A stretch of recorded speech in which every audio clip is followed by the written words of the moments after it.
Djibo a été attaqué en pleine journée. Heureusement, ils ont vu venir. On a pu intervenir à temps. Regardez Solé. C'est la journée. On n'a pas été alerté. Pendant que le drone était à côté. Tankwalou, en pleine journée. Pas d'alerte. C'est le drone qui a vu lui-même. Taouri, en pleine journée. L'autre jour, le 23 dernier, Sanga, pleine journée. Il y a des choses qui font mal. Donc, quand les pilotes apprennent qu'ils sont à côté, 15-20 km, et on ne les alerte pas. Peut-être qu'ils sont en train de chercher ailleurs, parce qu'ils ont beaucoup de positions en même temps, et vous vous faites surprendre en pleine journée. Comment est-ce qu'on peut expliquer ça? C'est une faute grave. Vous avez sacrifié vos hommes. Un officier, il ne dort pas. Il se repose. Mais vous n'avez pas le droit de dormir. Et tout ce que vous commandez aux hommes de faire, ils vont le faire. Si l'homme n'exécute pas, vous les punissez. Jusqu'à la radiation aussi.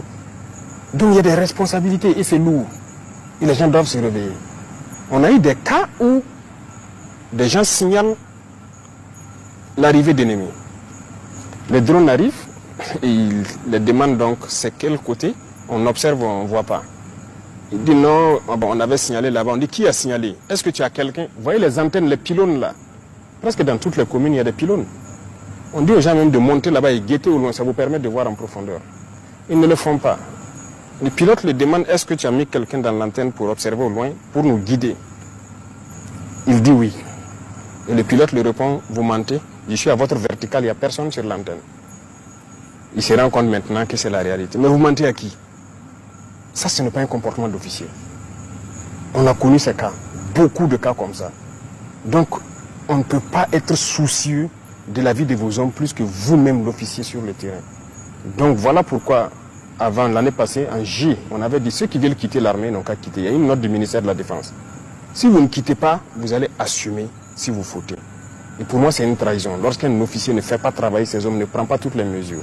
Si vous prenez toutes les mesures et que vous combattez qu'il y a des pertes, on peut comprendre. Mais lorsque les mesures ne sont pas prises, mais on va vous radier. Ça sera sans appel, parce que vous n'allez pas sacrifier les enfants des gens inutilement. Monsieur le Président, ces radiations n'auront-elles pas un impact sur la cohésion du groupe? Et la mort. La mort de pauvres soldats là. C'est ça. Le soldat est fait pour exécuter. Et c'est à vous, l'officier, de le dire, va te poster ici, tu observes et tu me rends compte. Et l'officier a son poste, il écoute en permanence. C'est à vous, l'officier, de dire le matin, faites des obstacles ici. Si vous ne commandez pas, le soldat meurt. Ça entache plus la cohésion. Il faut assumer. Et c'est ce qu'on a reproché d'ailleurs aux gens dans le passé. Il faut être ferme souvent.